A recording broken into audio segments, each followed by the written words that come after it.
என் முழு உள்ளம் இயேசுவை பாடும், என்றென்றும் ஸ்தோத்தரிக்கும். அவர் செய்த நன்மைகள் யாவையும் சொல்லி என் உள்ளம் என்றென்றும் போற்றும்.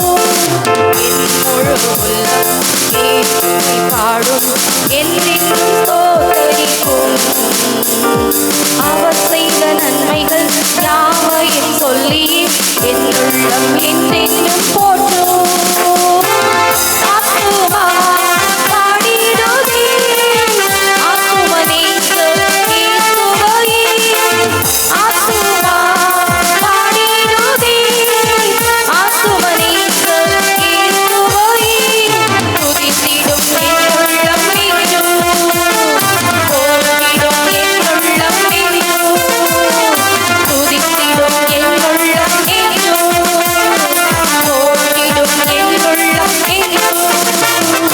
சிறகுகளாலே என்னை மூடிக்கொண்டார், செட்டைகளால் அணைத்து கொண்டார். பேடரின் கண்ணீர் சிக்கிடாது காத்திட என்னை சுற்றி வேலி அடைத்தார். சிறகுகளாலே என்னை மூடிக்கொண்டார், செட்டைகளால் அணைத்து கொண்டார். பேடரின் கண்ணீர் சிக்கிடாது காத்திட என்னை சுற்றி வேலி அடைத்தார்.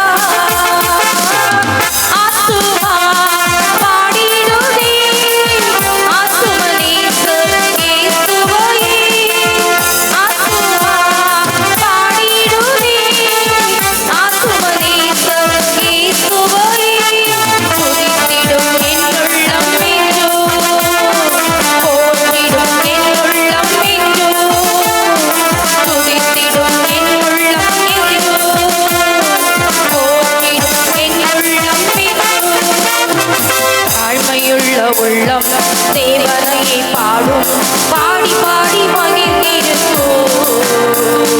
வாழ்வு தந்த தேவனை, வாழ வைக்கும் ராஜனை வாழ்த்தி பாடி மகிழ்ந்திருக்கும்.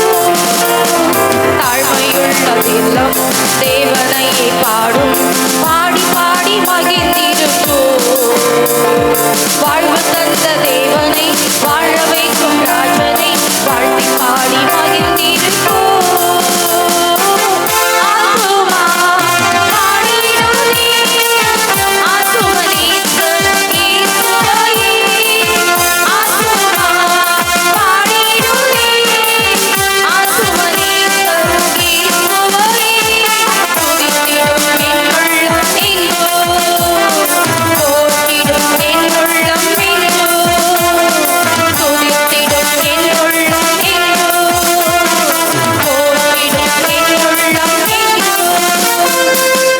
முகமாக நேசரை காண்டேன், நித்தியமா மோட்ச வீட்டிலே.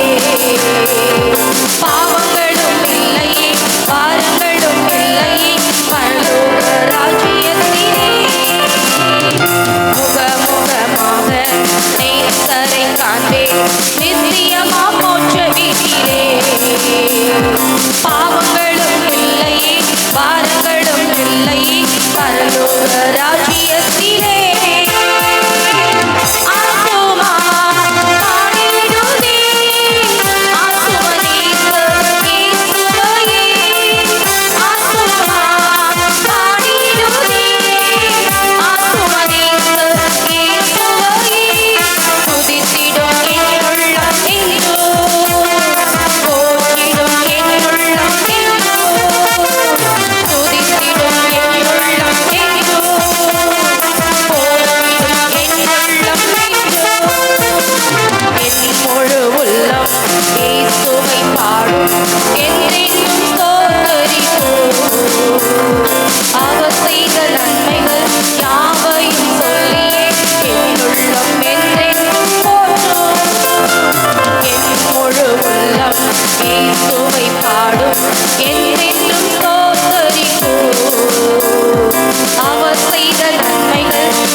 ஏசாயா 43:19.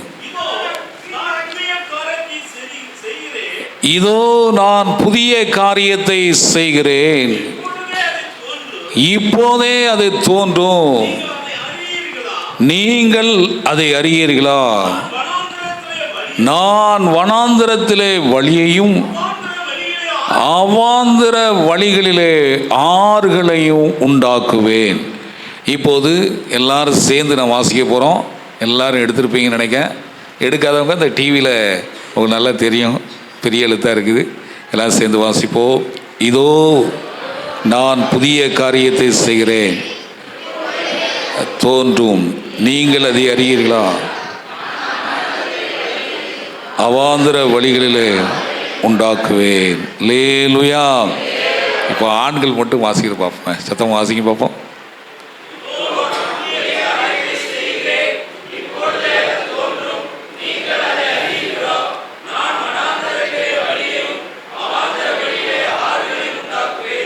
அல்லேலூயா.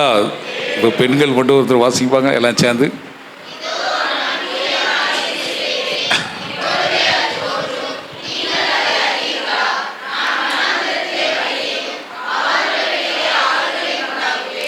அல்லேலூயா. நான் எதுக்கு மாறி மாறி வாசிச்சோன்னா இந்த வருஷம் உங்கள் வாழ்க்கையில் நடக்க போகுது. அல்லேலூயா. அதுக்கு தான் மறுபடியும் நான் வாயினால் சொல்லணும்ல, அதுக்காக தான் நான் மறுபடியும் வாசிக்க சொன்னது. இங்கே நான் வாசித்த வேத போதில் ஆண்டவர் நம்ம கொடுத்த வாக்குத்தம். கடந்த நாளில் 21 நாட்கள் நம்முடைய சபையில் ஃபாஸ்டிங் பிரே நடைபெற்றது. அதில் அநேக தொடர்ந்து வந்து பங்கெடுத்தீங்க, அதை கர்த்தரை ஸ்தோத்திரிக்கிறேன். அந்த ஒவ்வொரு உபவாச ஜெபத்திலையும் இந்த புது வருஷ ஆராதனைக்காக விசேஷமாக நாம் ஜெபித்தோம். கரங்களை ஊற்றி ஒரு அலையிலேயே சொல்லுவோம். அப்படி நான் ஜெபிக்கும் போது ஆண்டவரே ஒரு வாக்குத்த வசனத்தை தாரோம் அப்படின்னு சொல்லி நானாக சீட்டு போட்டு குலுக்கி எடுக்கிறதில்ல, ஆண்டுடைய சமூகத்தில் ஜெபம் பண்ணேன். அப்படி ஜெபம் பண்ணும் போதெல்லாம் ஒரு புதிய காரியத்தை செய்வேன்னு ஆண்டவர் சொல்லிகிட்டே இருந்தார்.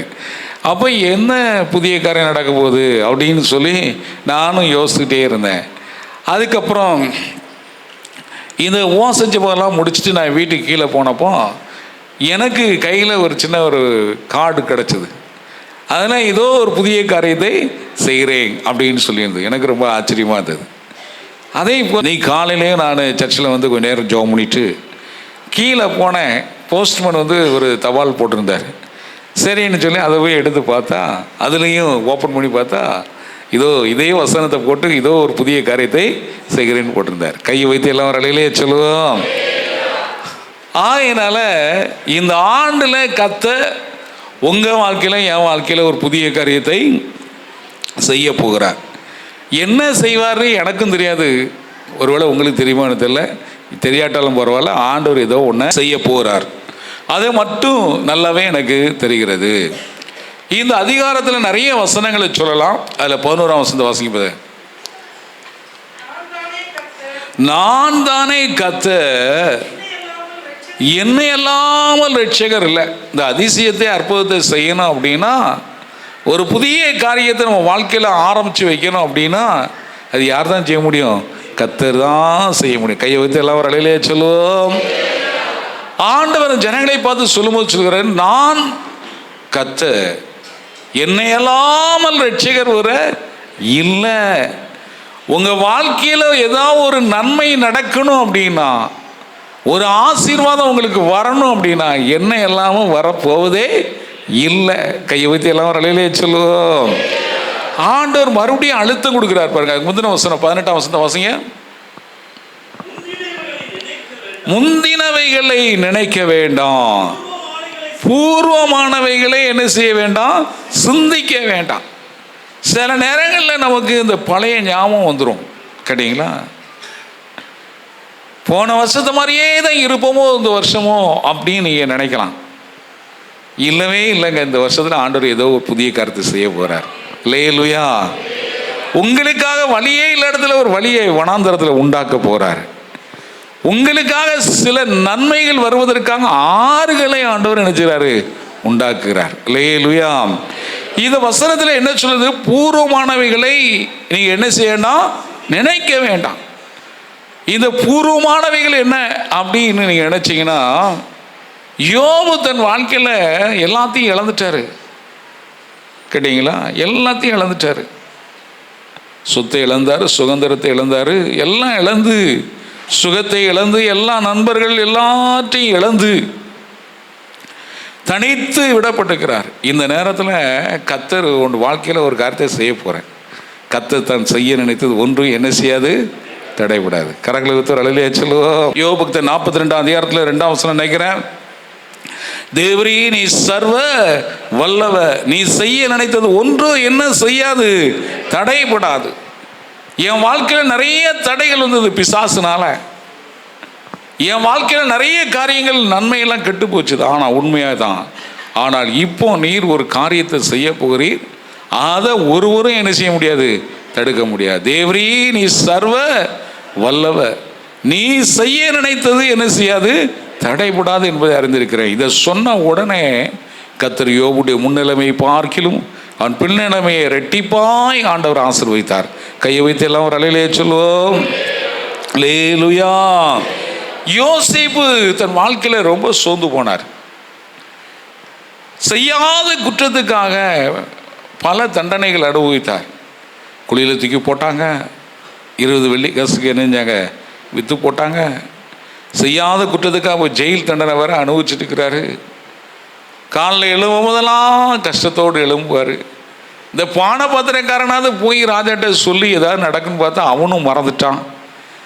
இப்படியே வாழ்க்கை எவ்வளோ நாள் ஓட்டுறதுங்கிறது தான் அவனுடைய எண்ணமாக இருந்தது. ஒரு நாள் காலையில் அவனை அவசரமாக அரண்மனைக்கு அழைச்சிட்டு போனாங்களாம். வேதம் சொல்கிறது, அவனை குளிப்பாட்டி சவரம் பண்ணி மெல்லிய வஸ்திரம் தரித்து அவனை ராஜாவுக்கு முன்னால் கொண்டு போய் எரிஞ்சாங்களாம், நிறுத்தினாங்களாம். அதுக்கப்புறம் பார்த்தா அவன் எகிப்து தேசம் முழுவதுக்கும் யாராக இருந்தானா, அதிகாரியாக இருந்தானா. உலகத்துக்கே அவன் படி இழக்கிறவனா கர்த்தர் மாற்றினாரான். கரங்களை வித்து ஒரு அலையிலே சொல்லுவோம். ஆகையினால முந்தினவைகள் எல்லாம் மறக்கும்படி, யோசேப்புடைய வாழ்க்கையில சகல வருத்தங்களை மறக்கும்படி கர்த்தரே செய்தார். இன்னைக்கு உங்க வாழ்க்கையில இந்த முந்தினவைகளை நினைச்சு சில நேரம் போன வருஷம் மாதிரி இருக்கும் நினைக்கிறீங்களோ? இல்லவே இல்லைங்க. இந்த வருஷம் கர்த்தர் ஒரு மகிமையான காரியத்தை ஆண்டவர் செய்ய போகிறார். அல்லேலூயா. அடுத்து பூர்வமானவைகளையும் நீங்கள் என்ன செய்ய வேண்டாம், சிந்திக்க வேண்டாம். பூர்வமானது. ஒரு அம்மாவுக்கு 12 வருஷம் வியாதிங்க. ஒரு நாள் 2 நாள் இல்லை, நமக்கு ஒரு 3 நாளுக்கு அப்புறம் வியாதி வந்துருச்சுனாலே ரொம்ப கஷ்டப்படுவோம். மருந்தும் விருந்தும் 3 நாள் தான். அதுக்கப்புறம் அது இருந்துச்சுன்னா ரொம்ப கஷ்டம். அதனால் வந்த மாதிரி அது போயிடணும். அதனால் இந்த அம்மாவுக்கு 12 வருஷம் வியாதிங்க. ஆண்டவர் ஒரு நாள் இந்த அம்மா சந்திச்சாங்க. ஆண்டவர் அற்புத சுகத்தை கொடுத்தார். இன்னொரு அம்மாவுக்கு 18 வருஷம் வியாதி, நிமிரக்கூடாத கூனி. அவளுக்கு என்ன பேருனே பைபிளையும் சொல்லலை. எல்லாரும் குனிஞ்சு குனிஞ்சு நடந்தவளுக்கு பேரே என்ன பேர் ஆகிப்போச்சு, கூனி ஆகிப்போச்சு. 18 வருஷமாக அந்த அம்மா ஒழுங்காக சர்ச்சைக்கு வந்திருக்கு. அதான் விஷயம். பைபிள் அதான் சொல்கிறது. என்ன, நிமிரக்கூடாத கூனியாக இருந்தாலும் ஆலயத்துக்கு பின்னால் எப்படியே இருந்திருக்கு. யார் பார்த்தாங்களோ பார்க்கலையே, அன்னைக்கு ஏசுனாதில் அந்த அம்மாவை பார்த்துட்டார். கையை வைத்து ஒரு வழியாக சொல்லுவோம். ஆமாம், ஆலயத்துக்கு இருக்கிற எல்லாரையும் ஆண்டவர் பார்க்குறாரு. எல்லாருடைய பிரச்சனைகளை பார்க்குறார், தேவைகளை பார்க்குறார். ஆண்டவர் அற்புதங்களை செய்ய ஆண்டவர் எப்படிப்பட்டவராக இருக்காரு, உண்மையுள்ளவராக இருக்கிறார். அப்படியே இன்னொருத்தர் 38 வருஷமாக படுத்து கிடக்கிறான். எங்கே படுத்து கிடக்கிறான்? பெதஸ்தா குளத்தில் படுத்து கிடக்கிறான். அவன் சொல்கிறான், எனக்கு உதவி செய்ய யாருமே இல்லை, உனக்கு உதவி செய்யத்தான் நான் இப்போ வந்திருக்கேன், உன் படுக்கையை எடுத்துகிட்டு என்ன செய்ய நட அப்படின்னு சொன்னார். கரங்களை ஊற்றி ஒரு அலையிலேயே சொல்லுவோம், சத்தமாக ஒரு அலையிலேயே சொல்லுவோம். இந்த தேவன் எப்படிப்பட்டவர்னா, நேற்று இந்த மாதிரி இன்னைக்கு இருக்கக்கூடாது, போன மாதம் இந்த மாதிரி இந்த மாதம் இருக்கக்கூடாது, போன வருஷம் இந்த மாதிரி இந்த வருஷம் இருக்கக்கூடாது. அதனால பழசையே நீங்கள் பேசி பழசையே யோசிச்சுட்டு இருக்கிறத விட புதிய காரியத்தை ஆண்டவர் உங்கள் வாழ்க்கையில், என் வாழ்க்கையில், நம்முடைய சபையில், ஊழியத்தில் ஆண்டவர் செய்து நிறைவேற்ற போகிறார். கரங்களை ஊற்றி எல்லாம் ஒரு அலையிலே சொல்லுவோம். வெளிப்படுத்தல் 21:5 நான் வாசிக்கிறோம். வாசிங்க பார்க்கலாம். வெளிப்படுத்தல் 21:5. இதோ நான் சகலத்தையும் என்ன ஆக்குகிறேன், புதிதாக்குகிறேன். சகலத்தையும் புதிதாக்குகிறேன். சிங்காசனத்தில் வீட்டிருக்கிறவர் சொல்கிறார், இதோ சகலத்தையும் நான் என்ன ஆக்குகிறேன், புதிதாக்குகிறேன். அப்படின்னு அவர் சொல்லிட்டு நிப்பாட்டல. பின்னும் அவர் இந்த வசனம் சத்தியமும் உண்மை உள்ளது, இவைகளை எழுது என்றார். அடுத்த வசனத்தை வாசிக்க நல்லா இருக்கும் பாருங்க. ஆயிற்று, நான் அல்பாவும் உமேகாவுமா இருக்கிறேன், ஆதியும் அந்தவுமா இருக்கிறேன், இலவசமாய் கொடுக்குறேன். நம்முடைய ஆண்டவர் பாருங்க, சகலவற்றையும் புதிதாக்குற ஆண்டவர் ஏதாவது பாசு பணம்லாம் கேட்கல, எல்லாம் ஃப்ரீ. எல்லாம் ஒரு அலையிலே சொல்லுவோம். ஆனால் தாகத்தோடு நீங்கள் வரணும். இந்த வசனத்தின் மேலே ஒரு தாகம், ஆலயத்தின் மேலே ஒரு தாகம், தேவன் மேலே ஒரு தாகம். என்ன தாவீதுராஜா சொல்லுறான், தேவனே நீர் என்னுடைய தேவன், அதிகாலமாய் தேடுகிறேன், வறண்டதும் உடாய்த்ததும் தண்ணீற்றதுமா நிலத்தில் என் ஆத்துமா தாகமா இருக்குது. மானானது நீரோடைகளை வாஞ்சித்து கதறுது போல, தேவனே என் ஆத்துமா எப்படிச்சுது வாஞ்சித்து கதறுகிறது. இதே போல உங்களுக்குள்ள ஒரு வாஞ்சி வந்துருச்சு அப்படின்னாலே, இந்த தாகம் வந்துட்டுனாலே புதிதாயிரம் சகலமும். எல்லாம் ஒரு அலையிலே சொல்லுவோம். ஆமாம், அந்த பெரும்பாடுள்ள ஸ்ரீ ஒரு தீர்மானம் பண்ண, இன்னைக்கு போய் இயேசுனரை தொடாமல் நான் வீட்டுக்கு வரமாட்டேன் அப்படிங்கிற தீர்மானத்தோடு வந்ததுனால வியாதி நீங்கி சுகமடைந்து போனால், இன்னைக்கு நம்ம வாழ்க்கையில் ஆண்டவர் சகலத்தையும் இது ஆண்டுல புதிதாக்கியே ஆவார். அவரால் முடியும். நம்ம எல்லாம் கரங்களை தட்டி கர்த்தரை ஸ்தோத்திரிப்போம். ஹல்லேலூயா, ஹல்லேலூயா, ஹல்லேலூயா, ஹல்லேலூயா, ஸ்தோத்திரம். இப்போ எது முதல்ல புதிதாகணும் அப்படின்னு சொல்லி பார்த்தோம்னா, பைபிள் சொல்கிறது 2 கொரிந்தியர் 5ஆம் அதிகாரம் 17ஆம் வசனத்தை வாசிங்க. 5:17 2 கொரிந்தியர். இப்படி இருக்க ஒருவன் கிறிஸ்துவுக்குள் இருந்தால் புதிய சிருஷ்டியா இருக்கிறான், பழையவைகள் எல்லாம் என்ன செய்தது, ஒளிந்தது, எல்லாம் என்னானது, புதிதானது. கரங்களை வைத்து ஒரு அலையிலே சொல்லுவோம், சத்தமாக ஒரு அலையிலே சொல்லுவோம். முதல்ல நம்ம புதுசாக மாறணும். சவுலை ஆண்டவர் பவுலாய் என்ன செய்தாரு, மாற்றினார். எத்தனா இந்த யாக்கோபை கர்த்தர் இஸ்ரவேலாய் மாற்றினார். முதல்ல நீங்களும் நானும் மாறணுங்க. உள்ளான மனுஷன் மாறணும். தெய்வீக சுபாவம் நமக்குள்ள வரணும். நம்மளே வாழுகிற இயேசுவை இந்த உலகத்துக்கு நாம் என்ன செய்யணும், பிரதிபலிக்க வேண்டும். கரங்களை ஊத்து அலையிலே சொல்லுவோம். நான் அல்ல, கிறிஸ்துவே நீல நினைச்சிருக்கிறாரு, பிழைத்திருக்கிறார். நான் அவரோடு கூட சிலுவையிலே அறை உண்டு இருக்கிறேன். இன்னைக்கு நம்ம வாழ்க்கையில் நம்ம ஒரு புதிய மனுஷனாக மாறிட்டோம். நான் புதிய மனுஷனாக மாறிட்டேன் அப்படிங்கிற ஒரு அலையிலே சொல்லுங்க பார்க்கலாம். லேலுயா. இப்போ நம்மலாம் யாரு, புதிய மனுஷன். என்ன ஒரு நாள் ஒரு போதகர்கிட்ட போய் ஒரு பையன் கேட்டானா, பாஸ்டியா இப்படி ஒரு வசனம் இருக்கு ஐயா, சிலுவையில் நான் அறை கொண்டிருக்கிறேன் அவரோடு கூட, ஆகில நான் பிழைத்திருக்கிறேன்னு சொல்லுது, என்ன வசனம் எனக்கு ஒன்றும் புரியலையே அப்படின்னு சொல்லி கேட்டானா. அந்த போதகர் உடனே சொன்னாரா, நீ போய் நேராக கல்ற தோட்டத்துக்கு போயிட்டு வா அப்படின்னாரா. எங்கே வச்சுனாரா, கல்றைக்கு போ, அங்கே யாராவது உன்னுடைய உறவினர்கள் யாராவது செத்துருப்பான், அவன் கல்றையை பாரு, அந்த கல்லறைகிட்ட போய் 4 கெட்ட வார்த்தை சொல்லி அவனை நல்ல ஏசு. யார,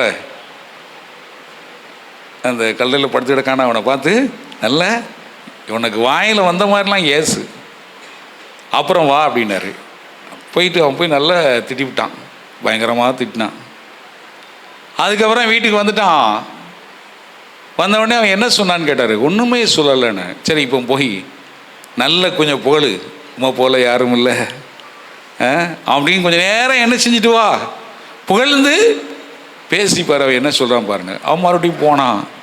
ஐயா, உலகத்தில் இருக்கும்போது கொடை வெள்ளலாம் இருந்தீங்க, உங்களை மாதிரி நல்லவன் ஒருவரும் இல்லை அப்படின்னு சொல்லி புகழ்ந்தான். அதுக்கும் அவர் ஒன்றும் சொல்லலை. அப்போ உடனே அவன் வந்த உடனே அவர் கேட்டார், என்ன சொன்னான் அவன் ஒன்றுமே சொல்லலை. புகழ்ந்தாலும் ஒன்றும் சொல்ல, அவனை மோசமாக திட்டினாலும் ஒன்றுமே சொல்லலை. இதே போல தான் கிறிஸ்தவன். ஒருத்தன் ஆண்டவருக்காக வாழ்கிறான் அப்படின்னா, உங்களை மானங்கிட்ட கேள்வி கேட்டாலும் சுரணம் இல்லாமல் வாழணும். அதான் புதிய வாழ்க்கை. எல்லாம் ஒரு நிலையிலே சொல்லுவோம். உங்களை புகழாக புகழ்ந்தாலும் நீங்கள் மயங்கி விழுந்துடக்கூடாது. நீங்கள் என்ன செய்யணும்?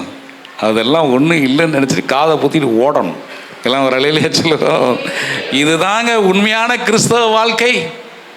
நிறைய பேர் சர்ச்சைக்கே வரல, அந்த அக்கா அப்படி பேசிவிட்டாங்க. அக்கா பேச தான் செய்வாங்க, அப்படின்னு சாகலைன்னு அர்த்தம். அதனால் யார் என்ன பேசி என்ன செய்ய போகிறாங்க? நீங்கள் கிறிஸ்துவை பின்பற்றுகிறவளாக இருந்தால், ஆண்டவரை பின்பற்றுகிறவளாக இருந்தால், சிலுவையிலே அறை உண்டு மறித்தது உண்டானால், புதிய சிருஷ்டியாய் மாற்றப்பட்டது உண்டானால், ஆண்டவரை ஒருவரை தவிர வேற ஒருவரையும் பார்க்கக்கூடாது. முதலாவது ஆண்டவர் நம்மிடத்தில் எதிர்பார்க்கிற ஒரு புதிய சிருஷ்டியாய், புதிய மனிதனாய் ஆண்டவர் மாற்றுகிறார். கரங்களை ஊற்றி எல்லாரும் அலையிலேயே சொல்லுவோம், சத்தமாக அலையிலேயே சொல்லுவோம். தாவீது ஆண்டவர்கிட்ட கேட்குறாரு, சங்கீதம் 51:10, ஆண்டவரே ஒரு புதிய இருதயத்தை எனக்கு தாரும், புதிய இருதயத்தை எனக்கு சிருஷ்டியும் அப்படின்னு சொன்னார். கேட்டீங்களா? நம்முடைய ஆராதனை எப்படி இருக்கணும்னா, வேதத்தில் சொல்வது ரோமர் 12:2 வாசிக்கிறோம். என்ன சொல்லப்படுகிறது? மனம் புதிதாகனாலே நீங்கள் என்ன ஆகுங்கள்? மறுரூபமாகுங்க.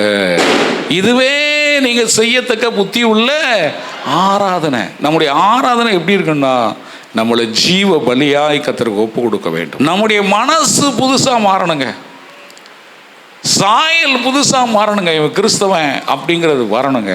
எல்லாம் ஒரு அலையிலேயே சொல்லுவோம். இந்த புருசலியை பற்றி ஏதோ சொல்லுவாங்க, நீங்கள் கேட்டிருப்பீங்கன்னு நினைக்கிறேன். புருசலி யார்? கரத்தை வீரன் என்ன. அவன் போய் இங்கே கூட நம்ம சர்ச்சில் கூட ஒரு கர்த்தை இருக்கார், பின்னால் சாலமன் இருக்கிறார் என்ன. அவன் பாருங்க, அந்த புருசலிகிட்ட கேட்டாங்களாம், அந்த மாஸ்டர் கேட்டாரான், உனக்கு சொல்லிக் கொடுக்கணும்னா நீ முதல்ல தண்ணியாக மாறணும் அப்படின்னாரான். என்ன செய்யணும்? தண்ணியாக மாறினேன். அது என்ன சார் தண்ணின்னா, முதல்ல அது என்ன தண்ணின்னு முதல்ல போய் பார்த்துட்டு வா அப்படின்னு ஒரு 10 நாள் டைம் கொடுத்தாரான். இவன் ஒருத்தரையாக போய் தண்ணினா என்ன தண்ணினா என்ன அப்படின்னு கேட்டானா. ஒருத்தரும் ஒன்றும் பதில் சொல்லலை. கடைசியாக ஒரு நாள் ஒரு போட்டில் அவன் போக வேண்டிய நிலைமை ஏற்பட்டது. போகும்போது அந்த தண்ணீரை ஓங்கி ஒரு குத்து குத்துனான். எந்த தண்ணீரை?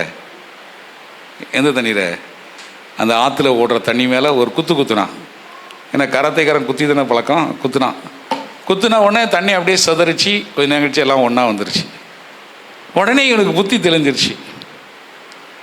அவர் என்ன சொல்ல வந்தார்னா, எத்தனை குத்து வாங்கினாலும் நீ சமாளிக்கணும், வாங்கிக்கிடணும், அதான் முதல்ல கராத்தை அப்படின்னு புரிஞ்சுக்கிட்டான்.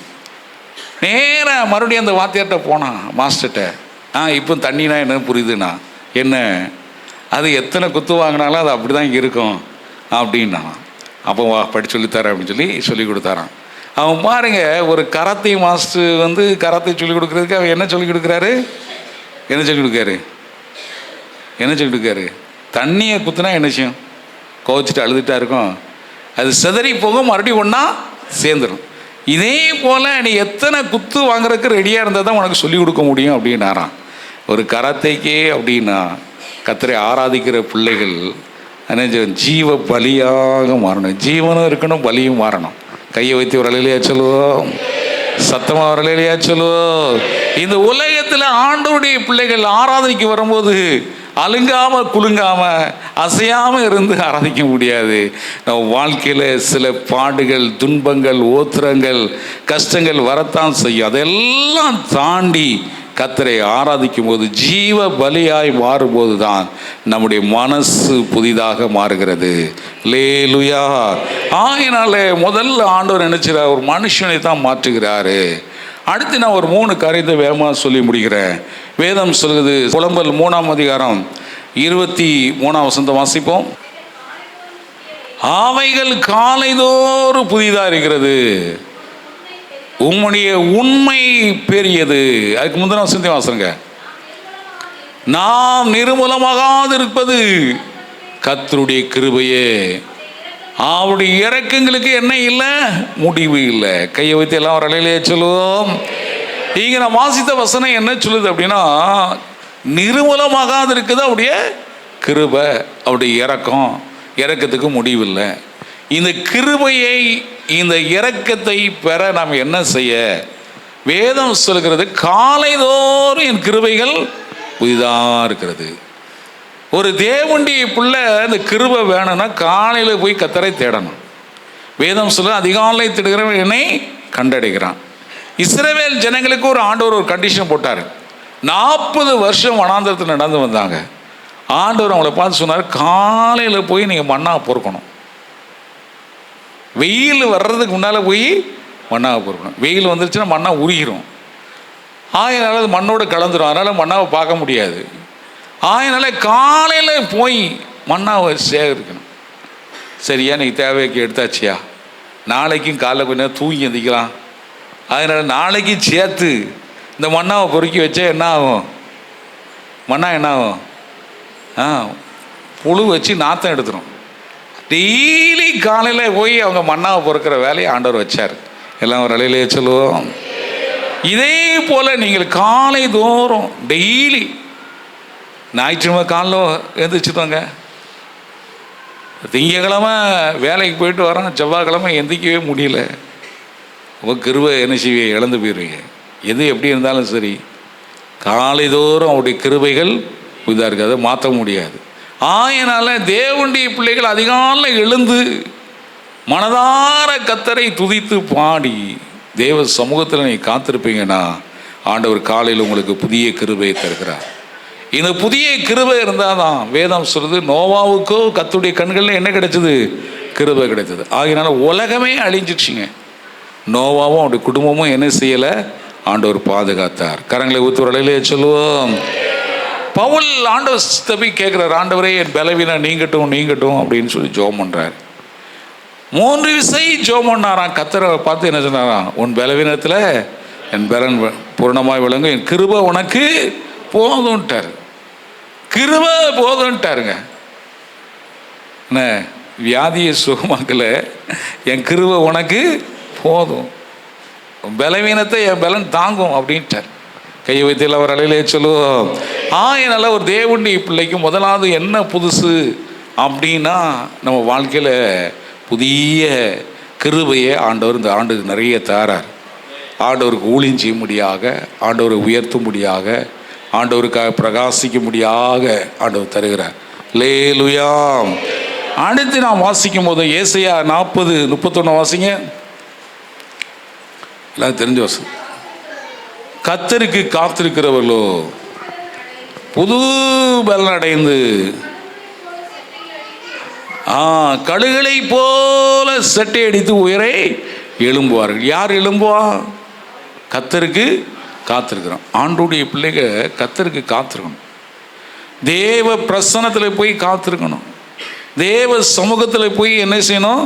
காத்திருக்கணும். அதில் 2 காரியம் சொல்லுக்குது. என்ன செய்வாங்களாம்? சிலர் சோர்ந்து போவார்கள், சிலர் என்ன செய்வாங்களாம்? இளைப்படைவார்கள், சிலர் இடறியும் போவார்கள். வாலிபர்கள் இளைஞர்கள் இளைப்படைந்து சோர்ந்து போவார்கள், அவர்கள் இடறி போவார்கள் இப்படின்னு பைபிள் சொல்லுது. ஆனால் கர்த்தருக்கு காத்திருக்கிறவர்கள் என்ன செய்வார்களாம்? கழுகு போல பலனடைந்து சட்டையை அடித்து உயரே எழும்புவார்கள். கையை வைத்து அவர் அலையிலே சொல்லுவோம். சின்ன பிரச்சனைனாலும் உடனே நினைஞ்சுவாங்க, சோர்ந்து போயிடுவாங்க. இந்த வாரம் நைட்டு போய் சொன்னேன்னு நினைக்கிறேன். பிசாசுடைய ஒரு பெரிய ஆயுதம் என்ன ஆயுதம்? என்ன ஆயுதம்? சோர்வு தான். சோர்வு வந்துருச்சு அப்படின்னா அந்த மனுஷன் அதுக்கப்புறம் எந்திக்கவே மாட்டாங்க. அவ்வளோதாங்க, ஏதோ இருக்கங்க, எப்படி தான் இனிமேல் என்ன செய்ய போகிறேன் அப்படின்னு உட்கார்ந்துருவான்.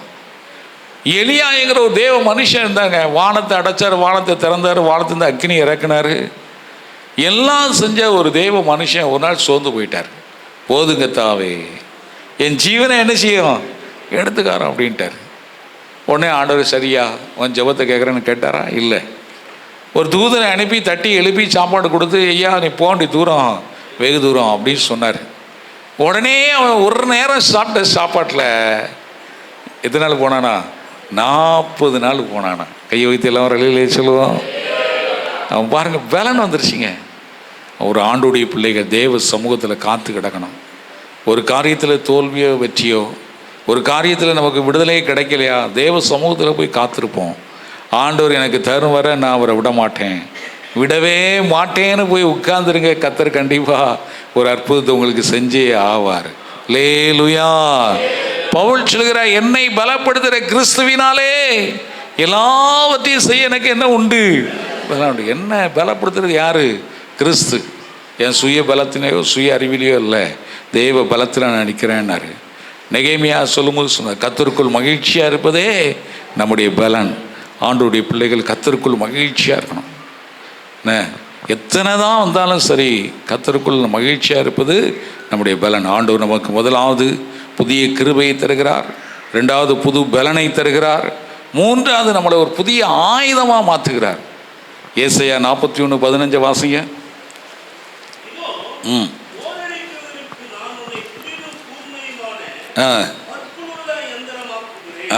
புதிதும் கூர்மையுமான பற்குள்ள எந்திரமாக்குறேன். நம்மளெல்லாம் ஆண்டவர் ஒரு புதிய ஆயுதமாக மாற்றுறார் இந்த வருஷத்தில். அல்லேலூயா. எத்தனை பேர் ஆயுதமாக மாற போகிறீங்க? கையை வைத்து எல்லாம் வரலையே சொல்லுவோம். நம்மளை கொண்டு சில காரியத்தை ஆண்டவர் செய்ய போகிறார் இந்த ஆண்டில். எனக்கு நல்ல நம்பிக்கை இருங்க. ஊழியத்துலேயும் செய்ய போகிறாரு, தேசத்துலேயும் ஆண்டவர் நம்ம கொண்டு செய்ய போகிறார். அல்லேலூயா. நம்ம ஒவ்வொருவரும் தேவனுடைய கரத்தில் ஒரு குறுமையான ஆயுதமாக இருந்து பெரிய பர்வதத்தை மிதித்து ஒன்றும் இல்லாமல் ஆக்கி அதை காற்றுல பறக்க விட போகிறோம். இந்த உலகத்தில் இருக்கிற என்னென்ன பிரச்சனைகள், இன்றைக்கி இருக்க நிறைய பிரச்சனைகள், ஆண்டுடைய பிள்ளைகளுக்காக கர்த்தர் நம்முடைய பட்சத்தில் வருவார். அல்லேலூயா. சத்தமாக ஒரு அல்லேலூயா சொல்லுவோம். ஆண்டவர் நம்மை கொண்டே கர்த்தர் என்ன செய்ய போகிறாரு? பெரிய காரியத்தை செய்ய போகிறாருங்க. நம்ம நினைக்கிறோம் நான் தகுதியே இல்லை, தகுதி இல்லாதவனை வச்சு தான் தெய்வார் ஆண்டவர்.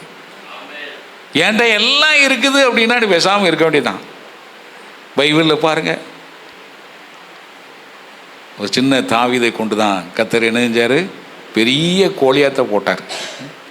அதனால நம்ம நினைப்போம் என்னை கொண்டு என்னத்தை செய்ய போகிறாரு. என்ன கிதியோன் சொல்லும்போது சொல்லுகிறான், என்ன சொல்கிறான்?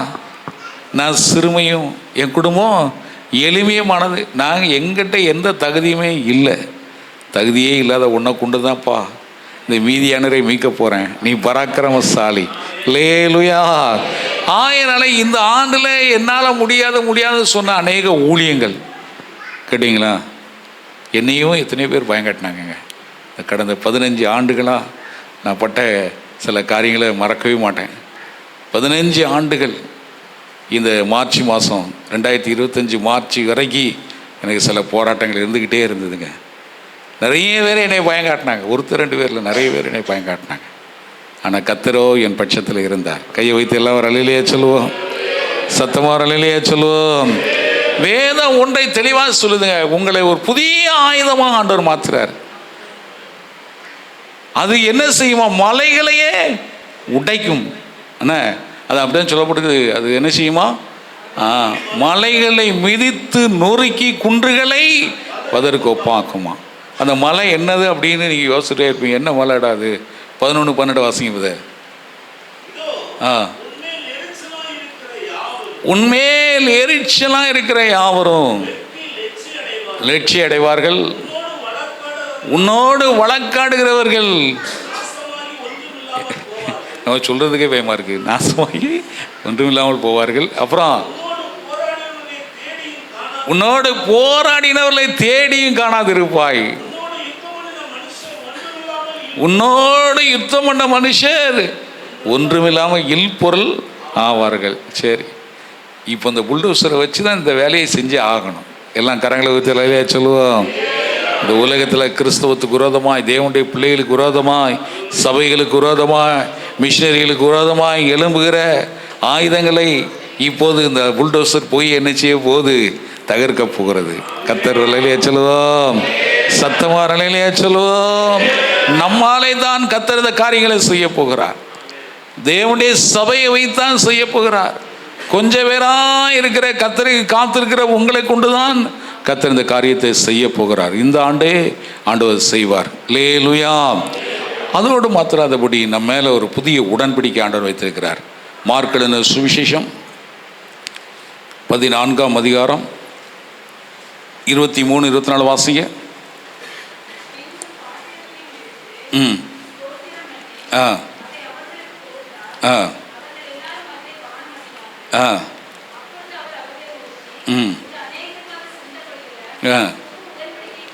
புதிய உடன்படிக்கைக்குரிய என்னுடைய ரத்தமாக இருக்குதுன்னு சொன்னார். அல்லேலூயா. இப்போ நம்மெல்லாம் புதிய உடன்படிக்கையில் இருக்கிறோம். கரங்களை ஊத்துறலையே சொல்லுவோம். இயேசு என்ன செஞ்சாரோ அதை செய்வதற்காக ஆண்டவர் நம்மகிட்ட ஒரு ஒப்பந்தம் போட்டிருக்காரு. அல்லேலூயா. என்ன சத்தமாக வர மாட்டேங்குது? எல்லாம் வரலையிலே சொல்லுவோம். என்ன நீ நிறைய அக்ரிமெண்ட் போடுறாங்க. இயேசு இன்னைக்கு உலகத்தில் இல்லை, ஆனால் அவர் செய்த கிரியைகளை நாம் இந்த உலகத்தில் செய்யும்படியாக ஆண்டவர் நம்மோடு ஒரு உடன்படிக்கை பண்ணி இருக்கிறார். கையை வைத்து எல்லாம் ஒரு அலையிலேயே சொல்லுவோம். சத்தமாக ஒரு அலையிலேயே சொல்லுவோம். ஆகையினால ஒரு தேவனுடைய பிள்ளை, ஒரு ஆண்டுடைய பிள்ளைகளோடு கர்த்தர் உடன்படிக்கை செய்து, இந்த உடன்படிக்கை மூலமாக ஆண்டுடைய நாமம் என்ன செய்ய போகிறது? மகிமைப்பட போகிறது. கையை வைத்து எல்லாம் ஒரு அலையிலேயே சொல்லுவோம். அடுத்து சங்கீதம் 92:10.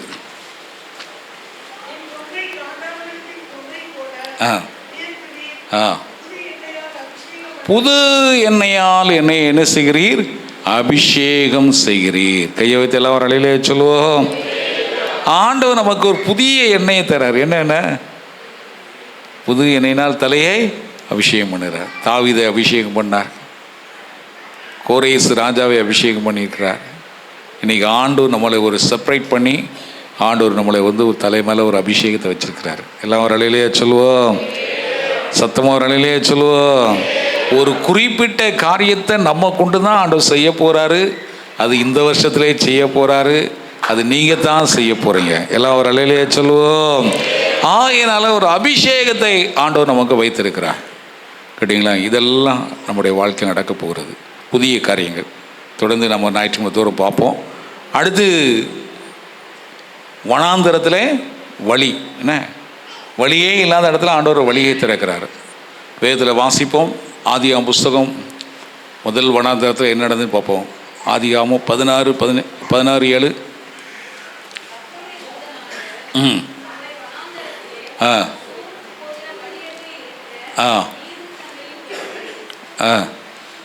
வாசி 7. அடுத்த வசனம்.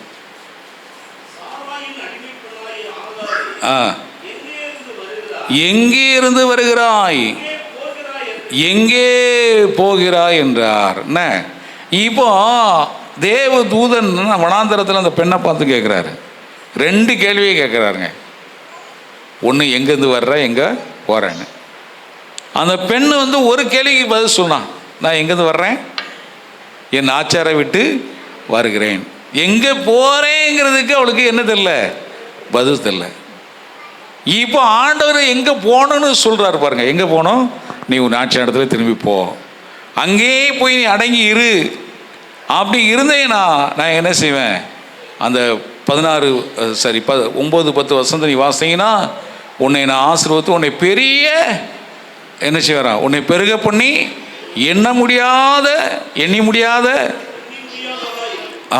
முடியாதான் இருக்கும். உன் சந்ததி எப்படி ஆசீர்வதிப்பார் ஆண்டவர்? எண்ணி முடியாதான் ஆண்டவர் ஆசீர்வதிப்பார். கையை வைத்து எல்லாம் ஒரு அலையிலே சொல்லுவோம்.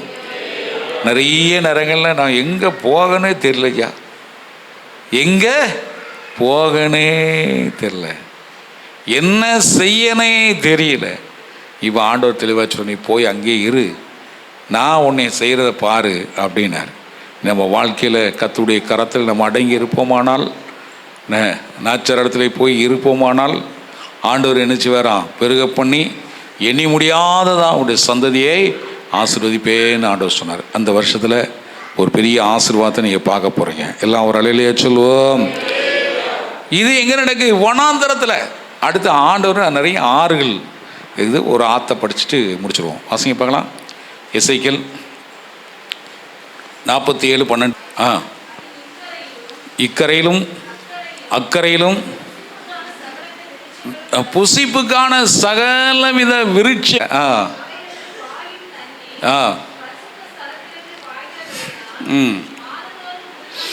மாதந்தோறும் புது கனிகளை, புதிய ஆத்துமாக்களை ஆண்டவர் சபைக்கு கொண்டு வருவார். கையை வைத்து எல்லாம் அலையிலே சொல்லுவோம். அவைகள் கனிகள் புசிப்புக்கும், அவன் இலைகள் மருந்துக்கு உதவும். நல்ல மருந்து அபிஷேகமாக ஆண்டவர் மாற்றுகிறாருங்க. இந்த வருஷத்தில் நம்ம செய்ய போகிற காரியம், ஆண்டவர் முதலாவது நம்ம வாழ்க்கையில் புதிய காரியத்தை செய்கிறார். 2வது வழியை திறந்து காட்டுகிறார். 3வது நம்ம பிள்ளைகளுக்கு வழியை காட்டுகிறார். மூணாவது நாம் வாசிக்கும் போது ஆண்டவர் ஆறுகளை உண்டு பண்ணுகிறார். தொடர்ந்து நாம் தியானிக்க கர்த்தர் உதவி செய்வார். இந்த காலவெளியில் கர்த்தர் நம்மை ஆஸ்வதிக்க முடியாது. நம்ம எல்லாரும் எழுந்திருப்போம். நாம் ஜெபம்.